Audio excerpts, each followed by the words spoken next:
For shippers, for freight forwarders, for carriers, there's a responsibility that comes with transporting dangerous goods by air. That responsibility is to make safety the #1 priority. Why? Because the risks are much greater when cargo has the potential to cause death, serious injury, or major property damage. But tragically, accidents do happen. And if your company is ever involved, a basic principle will come into play. If there's something you could have done, it's something you should have done. In other words, if there was some way you could have learned how to properly declare dangerous goods, how to properly package dangerous goods, or how to properly handle dangerous goods, then that's what you should have done. Any failure to get the correct information and put it into practice means that you could be held responsible for the outcome of an accident related to dangerous goods. And that means heavy fines, a possible loss of business, and the knowledge that your negligence caused pain and damage. Even in a best-case scenario, where no accident occurs, failure to comply with the regulations can have serious consequences. For instance, what happens if a life-saving vaccine or a radioactive substance is needed for medical reasons, and you cause a delay that makes them lose their potency? Of course, most people in the cargo industry do behave properly. Only a small minority purposely cut corners when they ship dangerous goods. But what many responsible professionals sometimes overlook is that the field of dangerous goods is getting more and more complicated all the time. So even if you have had IATA's basic training, you might need advanced training or a refresher course. Even if you already consult a copy of IATA's dangerous goods regulations, you might benefit from a version on CD-ROM to help you pinpoint exactly what you need more quickly and more easily. And even if you operate in just one sector of the cargo industry, you might be in better shape if you familiarized yourself with regulations that apply to at least one of the other sectors. What it all boils down to is this: what you don't know can hurt you, and it can hurt your business, an aircraft, or possibly even a plane load of people. Just look at the numbers. During the decade of the 1990s, the Federal Aviation Administration recorded a staggering 8,274 incidents directly related to hazardous materials in the United States. Almost all of these incidents involved dangerous goods that were not declared, either intentionally or through ignorance of the regulations.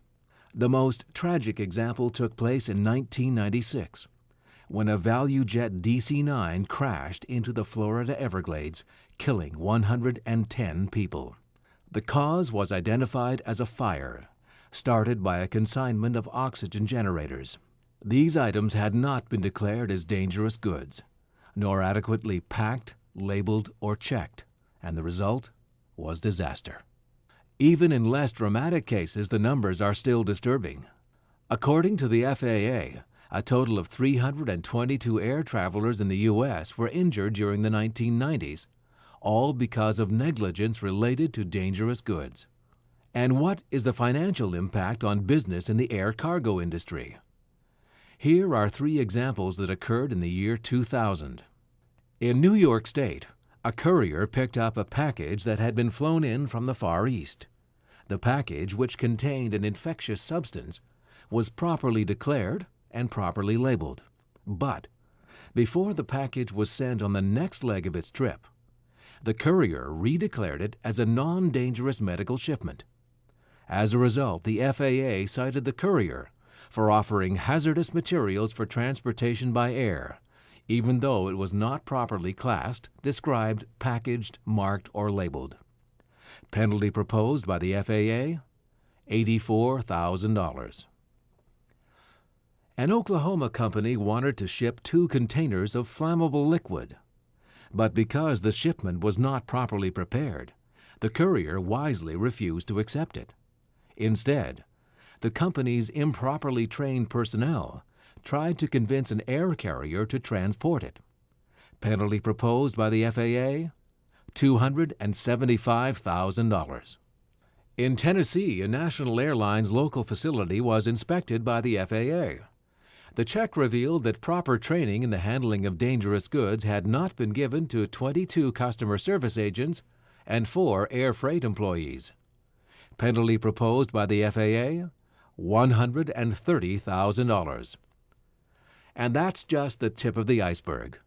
Companies that fail to comply with dangerous goods regulations can also face costs related to delayed shipments, rejected consignments, cleanup and disposal, out-of-service aircraft, and higher insurance premiums. On the other hand, following the rules means that shipments travel safely and arrive on time. It also means that because your company operates efficiently, it gains a reputation for prompt, reliable service. From a statistical perspective, the benefits are just as clear. Only a tiny fraction, less than 1%, of all the incidents related to the shipments of dangerous cargo by air involve goods that are properly declared, packaged, marked, labeled, and documented. Full compliance with the regulations means that dangerous goods can be transported by air as safely as general cargo. To achieve this level of safety and compliance, you need information in all its forms. Trusted reference manuals like IATA's Dangerous Goods Regulations.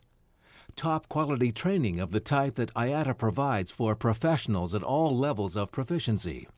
And conferences where the latest developments are discussed in an international forum.